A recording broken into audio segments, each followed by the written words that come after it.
dude, Dan Campbell is my daddy. Like I fucking watch Hard Knocks and I'm like, dude, I would run through walls for that dude. He would be able to get that dog out of anybody. Dude, if Dan Campbell called me and said, I need you in Ukraine, I'd be like, fucking bags packed since last week. I've got a Dan Campbell bag in my closet at all times.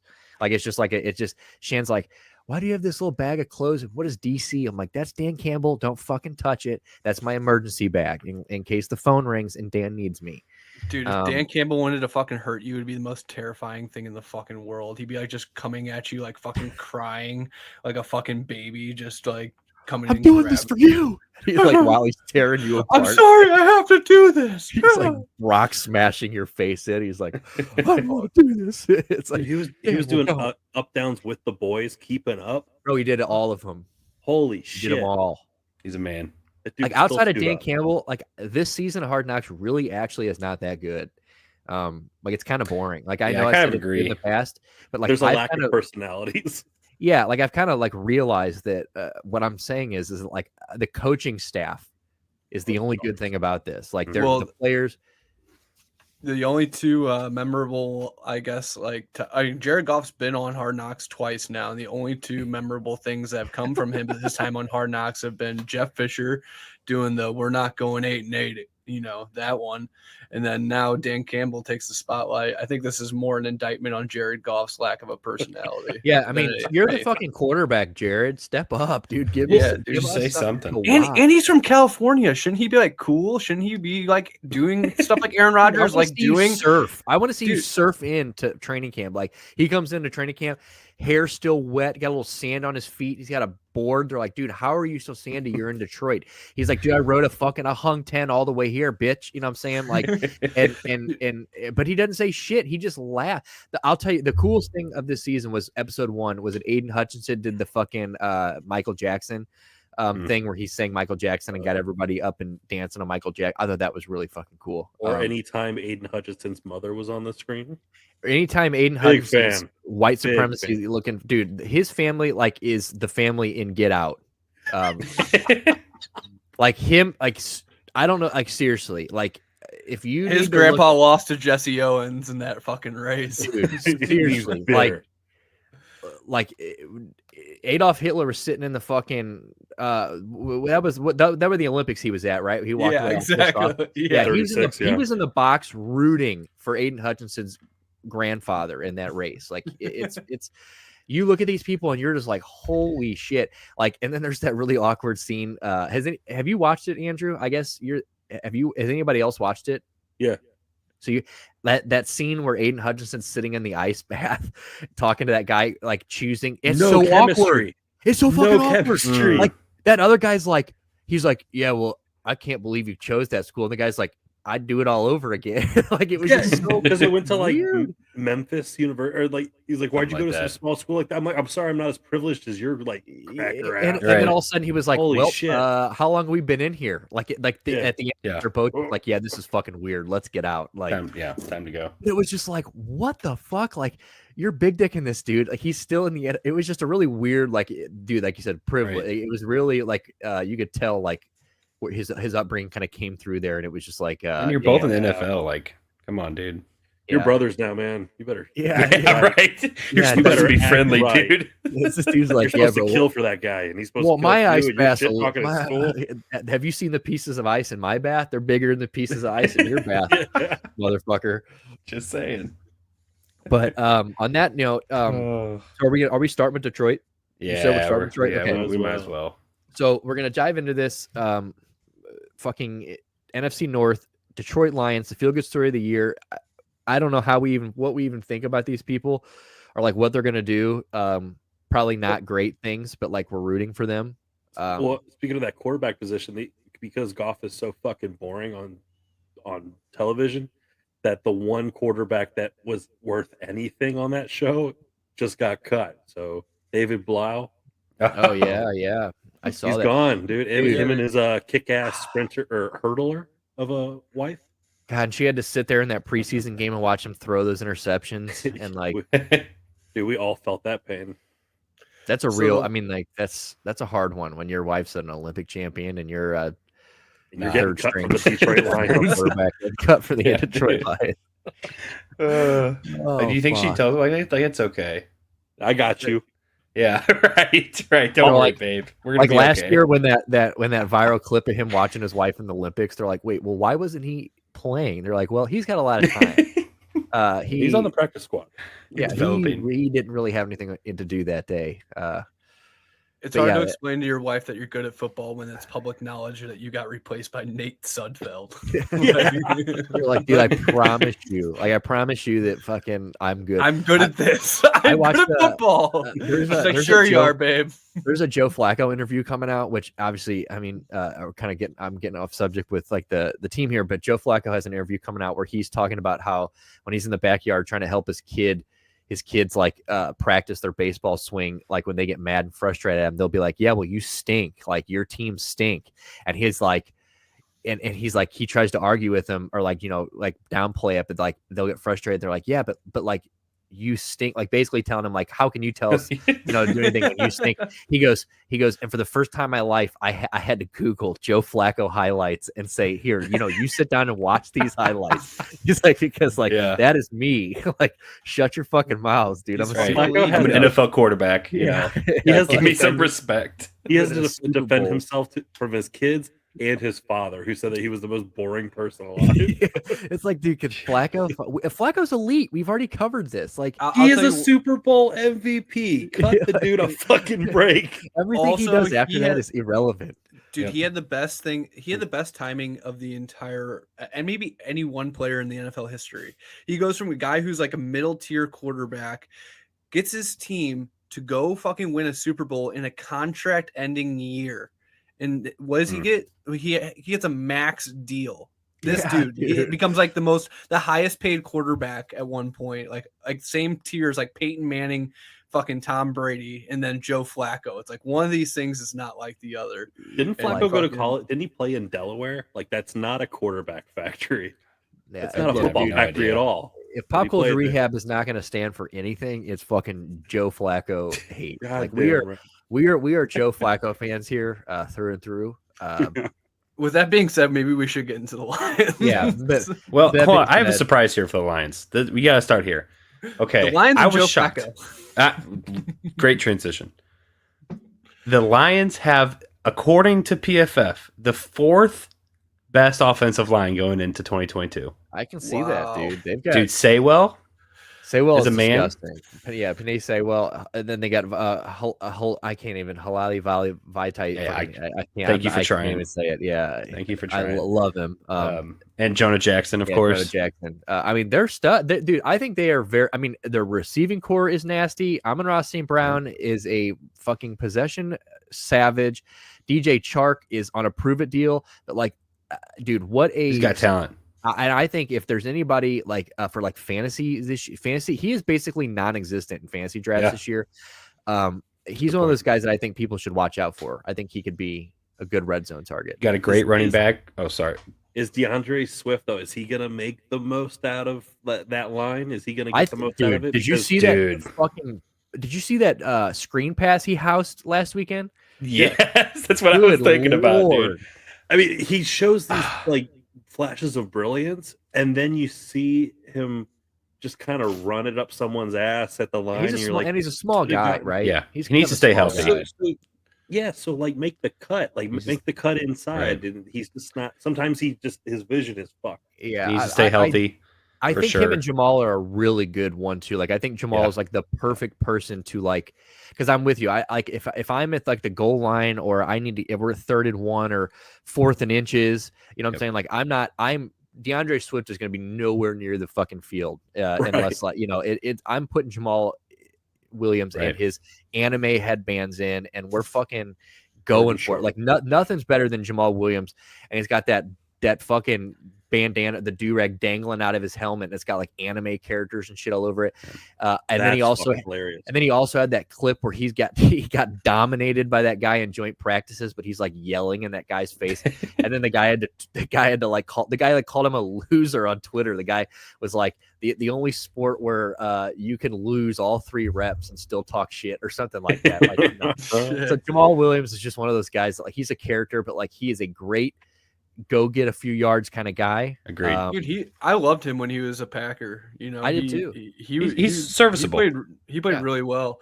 But Deandre Swift is, I think, only 23 years old or something like that. Like, he's still really young, and this is his third season, I think, now in the NFL. So, you guys were mentioning, Penei Suell, like they have the talent now to really play an effective run game where you can kind of hide, maybe the not so great quarterback. I still think Jared Goff can be a good quarterback when Thank you. Like when he played for the Rams and he had the talent around him, he had really good moments. Like I think back of that fucking Chiefs game where they played that neck and neck 50-point each game, 100-point game, like shootout, and he ended up taking them to a win.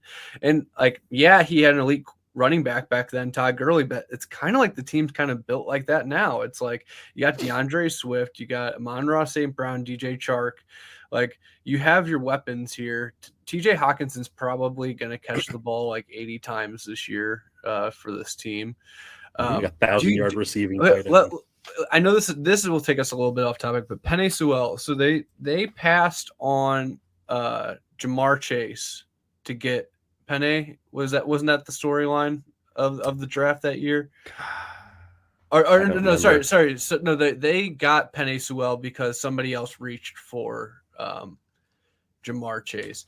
I think those it's hard to see because obviously the fans love the playmakers and the guys who touch the ball, but it's hard to argue that those guys aren't both equally valuable to their respective franchises. I mean, I would even make an argument that you might say if Suell can keep improving, that he could be even more of a cornerstone of his team's success than Jamar Perhaps Chase. More impactful.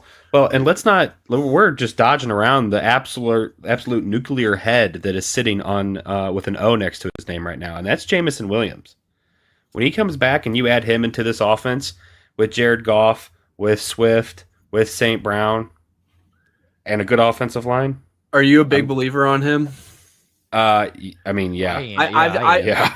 I've seen his tape, and if he plays anything like that, I think he's a problem. I think he's a problem for this division. Yes, for a lot of years.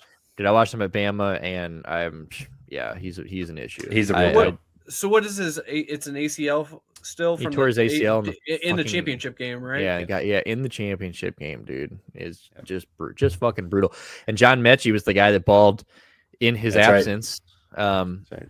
And now he's got fucking cancer. So imagine a dude that tears his ACL. It's been a rough fucking week for rookie Alabama players. It's literally all one gets shot, one's got or rough offseason. One gets shot, one's got cancer, and Jameson Williams got I guess not for Jameson. He gets drafted and he's just rehabbing. But as far as the three guys we're talking about, all of these ever since the second quarter of that game, it's been downhill. Yeah, it's just been downhill for Bama guys. But yeah, I think the Lions have a lot of potential. I think it's all about making it happen. I think that their defense is going to have to step up because this is where I think. Look, they've got some bright flashes here, as we talked about. They got the rookie Aiden Hutchinson, Rodrigo. And Rodrigo. Dude, Aiden Hutchinson looked like a grown fucking man in the preseason. They couldn't. He had a sack and then a hold, or 2 sacks and a hold, in 3 straight snaps, and it's just they couldn't guard him. I think that but other than that, I don't really know. Jeff Okuda's nice. You said Rodrigo. He's Michael Brockers on the line. Brockers, he's fine. But other than that, it's I think Tracy Walker's not too bad either. I need to understand why. Maybe one of you guys are really high on Alex Anzalone. They're really high on him. Did you like him as a Saint, Jack? Anzalone, he didn't really start all the time for us, so because they're really high on him up there in Detroit. He is the anchor up there apparently. I just don't see it. Probably by position, really, to be honest with you. Being the Mike, that's kind of his job. But this is definitely the weakest half of the of the ball here. They're going to give up a lot of points. I think they have a potential to score a lot of points, but I really love Jeff Okuda. I mean, I Yeah. think he's going to be the highlight of that defense. But yeah, I agree, Andrew. Andrew, what like do you see as their defensive line play? Do you think I know that obviously that's why they addressed it in the draft, but do you think it can be effective in this first year? Or do you think it's just going to be one of those things where they're going to take time to good bring question. guys in? Well, Michael Brockers is fucking 40. Yeah, and that's what I'm going to say. They're kind of old, except for Aiden, really. Last year, I think if I remember correctly from my research, they were like 30th or definitely bottom third of defensive line play graded out. And you made some improvements, but Aiden's still a rookie. He's going to make mistakes. If you get to halfway, like, you get to 18, somewhere around there, 18, 19, I think that's probably a win as far as like what you did in the draft and what you did in the off season. This is their weakest part of the team. It's this is what they need to address next. As far as like rebuild goes, you got to give them an A in this off season. Like, really. Yeah. I think there's only one team that did better than them in the offseason, and sadly, that's the Eagles. Nick knew what I was going to fucking say too. That smug. I agree. Yeah, dude. Yeah. I mean, come on. Come on. And Austin Seibert Yeah, down what I was there gonna say, kicking? but we got Browns legend Austin Seibert. Siebert, yeah, that's right. Oops. Glad he's got a job. And Titans legend Cleve Raymond returning. Yeah, dude. That's right. Cleve Raymond. Yeah, I mean, this I don't know. I mean, like I said, I don't know much about. I mean, there's some of these dudes on defense. Like I said, I know Jeff Okuda, and stuff like that. But so let's go to the old. Let's go to the Sketty. This is gonna be hard, I think, because this is a team that has a lot of promise. But like, if you're going off, and we're coming off a team that is. So what were they last year? They were 3 games last year. 3-13, 3-13 13. 1. They tied last year as well. They were 0-8 on 2-4 in the division though. So I think one thing you guys should consider before you make your projections, because this is something I had forgotten about until recently about this team, and it's that I think last year they almost, if they didn't tie the record, they were like really close to tying the record of most one score losses in a season.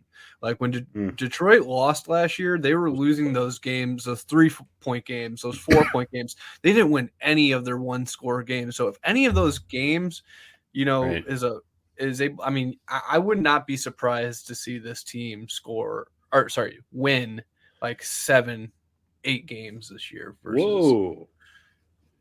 But Wow. they are in a really hard division, and we'll get into the other guys, I guess, in a little bit here. But have you guys Nick mapped out 2 and 3 at the bye week? So I would like to know why they don't have any of the Amazon games. Fucking Prime. well, it is Detroit. I mean, they didn't get Prime. Well, that's what I'm thinking. I'm not going to get any love for. I thought Prime Video. I thought Prime Video would be so no Thursday night games at all. Or they do have one versus Buffalo, but it's on CBS. I got them 6-8. 6-8. That's a couple of games short. You're a couple games short there. I'm gonna say 7-8. Or 6-8's 14, so you'd have to be 6-11. Yeah, I'm trying. Yeah, I mean, I'm counting. Like, I'm just meant like 6-8, like where I'm at. I'm trying to. Okay, sorry, I didn't mean to. I say 6 wins a total of the year for them. Yeah, but I hope that the front office keeps buying what Dan Campbell's selling, because I think the future is bright. Yeah, no, I think they definitely need to give this dude. Their coaching staff is ridiculous. I mean, they've got Antoine Randall. I mean, they've got all dogs. I'm trying to think of. Absolutely. I just looked up this list the other day. I got 7 wins for these guys. Yeah, 7 and 10. That's I think that's what I'm going to settle on too. I'm going to do 6 and 11. And I mean, really, I can see if this everything falls the right way here, like, I mean, 8 and 9 is not out of reach. I had a tough time with the Minnesota game. Especially late in the year, like I think you're gonna lose one, but I think you might split with Minnesota this year. I think the problem that this team is going to have against teams like Minnesota is that they are not going to be able to catch up in a game that they get behind in. So, for example, I think like if the Vikings were to put up a bunch of points, like I don't think the offensive weapons. Yeah, no, I'm with you. can turn it on the I'm second with half. you. And, Yeah, I just don't see it personally. I think we'll probably get into them maybe next or something. But we'll get to, but yeah. I don't see them being able. I don't see them being able to pull that weapon out just yet. I think they're a couple of years away. Once you get the Amon-Ra St. Browns and the Jameson Williams fully up and healthy, and maybe the franchise plan down here in the next year or two is, there's that really good quarterback class next draft that maybe you get, maybe you go there and try to make a push, but get a rookie quarterback on a rookie deal. Maybe that's the future of the Lions, but I don't see this chin year up, Lions being. fans. Chin up. You're heading in the right direction. And I always got love for the Lake Erie bros, so trust the process. Yeah, you can be with hang out with the Bills fans soon. Is the gays fan? You can watch the same video the Bills fans watch. Just hold up, hang in there. It gets better. Megatron might not come back to your building to visit, but we might one day. You still get Barry Sanders. So I looked at the coaching staff that I was blanking on, and because they're so goddamn savage. So Deuce Staley, running back coach, Mark Brunell, quarterback coach, fucking Hank Fraley, Cleveland Brown and Philadelphia Eagle, Hank Fraley, Kelvin Shepard on linebackers. Kelvin Shepard is, I said Antoine Randall. They're just JT Barrett, the offensive line. There's John Dorsey, Aaron Glenn, John Dorsey. This is a good. They're heading in the right direction. I think they've got the right people there to do what they need to do. So better than Matt Patricia. Absolutely, yeah. Matt Patricia that's a sad. He's back in. He's back in New England. We talked about that last week, right? Yeah, sad.